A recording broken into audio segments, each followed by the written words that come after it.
कि अज़र साहब ये जैसे ही ये ख़बर, बल्कि आने से पहले ही 2 दिन से ये बातें होना शुरू हो गई कि जनाब ये अब एक नया पंडोरा बॉक्स जो खुलने जा रहा है उसमें पता चल जाएगा कौन चोर है, कौन चोर है, कौन चोर नहीं है।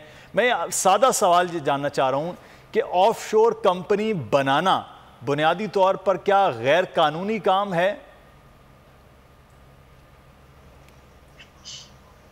बुनियादी तौर पर अगर आपको याद होगा कि जब पनामा लीक्स आई थी, पनामा पेपर्स आए थे, तो पनामा पेपर्स में नाम आने की बुनियाद पर तो सोशली अगर देखा जाए, मॉरली अगर देखा जाए, पूरी दुनिया बड़े बड़े लीडर जिनके नाम आए उन्होंने अपने आप को स्टेप डाउन कर लिया।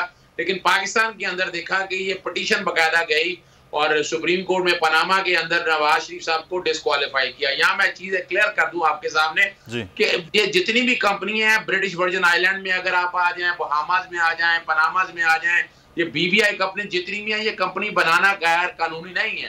लेकिन असल जो बात है कि ये आपके एसेट छुपाने के लिए बुलाई जाती हैं, ये लेयरिंग की जाती है, एक कंपनी के पीछे दूसरी कंपनी, दूसरी के तीसरी कंपनी, और ये सारी कंपनी इतनी ज्यादा है और ये ज्यादातर वहीं उन्हीं आइलैंड पे बनाई जाती है जहां दौलत छुपाई जाती है, ताकि नाम सामने ना आए, क्लियर ना आए।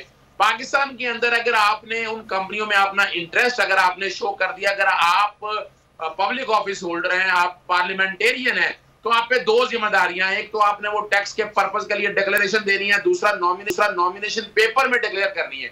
अगर नॉमिनेशन पेपर में आपने डिक्लेयर कर दिया है तो फिर वेल एंड गुड, आप समझते कोई गैर कानूनी काम नहीं किया और टैक्स भी अवेड नहीं किया आपने।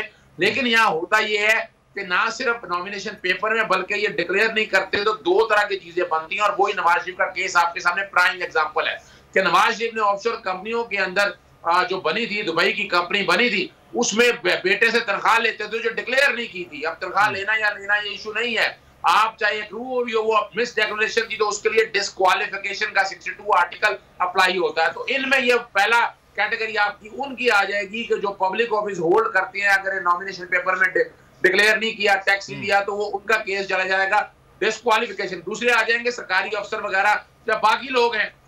अब सरकारी अफसर का जो मामला है वो नैब का केस आएगा, एक अगर टैक्स में डिक्लेयर नहीं किया, दूसरा वो जो या करप्ट प्रैक्टिसेस के मामले में आएगा, सेक्शन 9 अट्रैक्ट करेगा, वहां पब्लिक ऑफिस होल्डर के हवाले से भी और सरकारी अफसरान के हवाले से भी वहां नैब भी कार्रवाई करेगी। और तीसरी आपके आ जाएगी जो बिजनेसमैन है, यानी बिजनेसमैन अगर किसी ने ऑफशोर कंपनियां बनाई, गैर कानूनी नहीं है लेकिन वो बनाई है टैक्स अवेड करने के लिए, अवेड करने के लिए, अवेजन के लिए, चोरी करने के लिए, तो वो आपके सामने मिसाल मौजूद है कि जब जस्टिस साकिब निसार साहब ने जब एसेट रिकवरी यूनिट वगैरह बने तो उस मामले में सुप्रीम कोर्ट ने मैटर आज खुद नोटिस लिया था।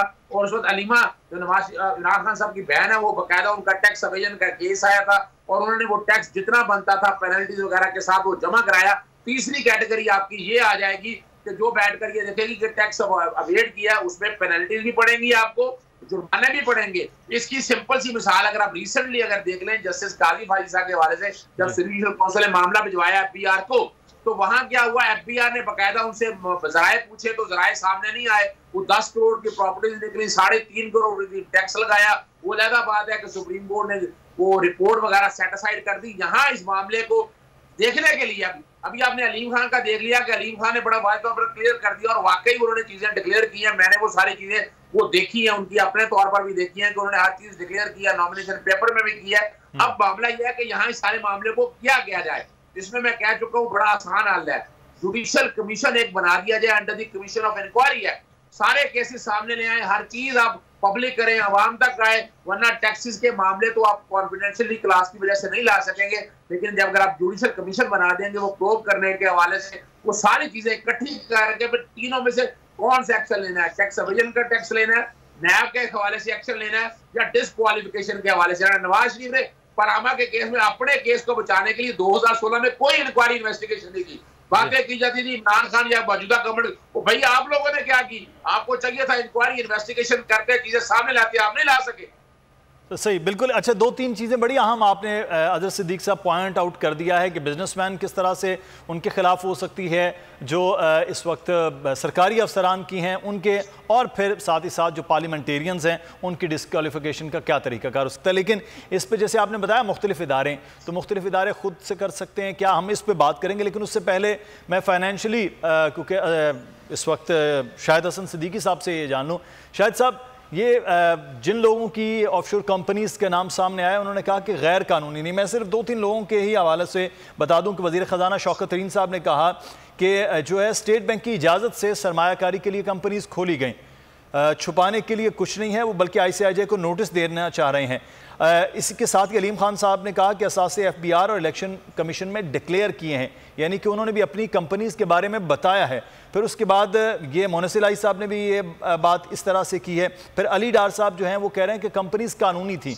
अब कंपनीज बनाने में कोई ये नहीं कह रहा कि उनकी कंपनीज नहीं है, लेकिन वो कह रहे हैं कानूनी भी हैं, डिक्लेयर भी की हैं, बताई भी की हैं।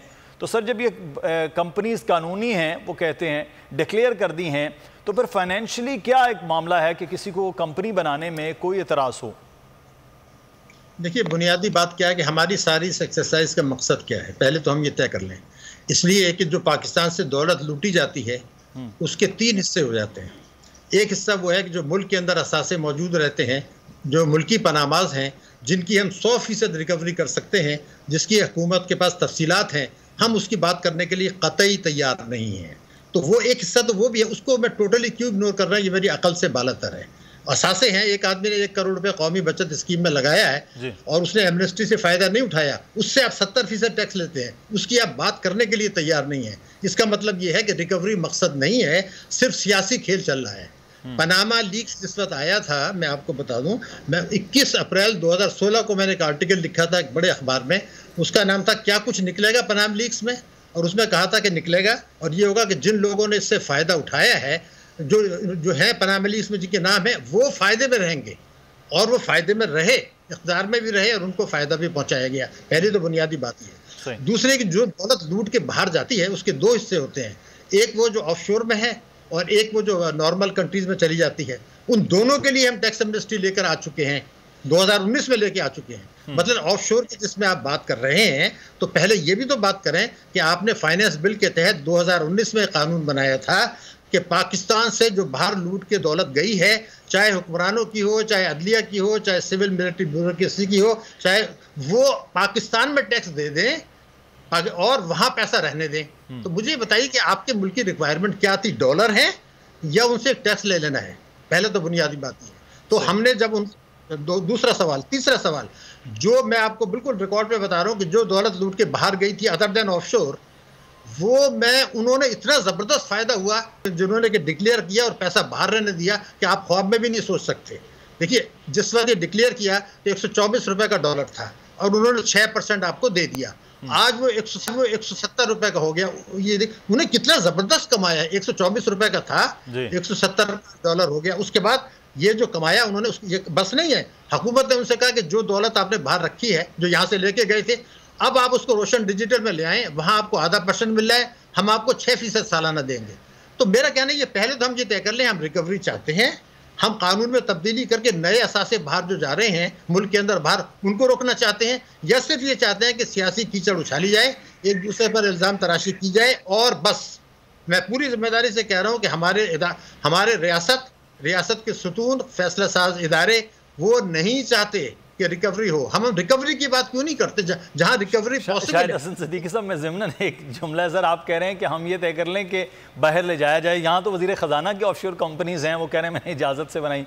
तो सर फिर कैसे कोई रोका जा सकता है कि वो शायद हसन सिद्दीकी साहब के एहसास से हो सकते हैं, अदर सिद्दीक साहब के एहसास से, मुदस्सर इकबाल के हो सकते हैं। पाकिस्तान में सर जो बड़े लोग हैं वो तो कभी भी नहीं चाहेंगे कि पैसा किसी तरह से भी बाहर जाए।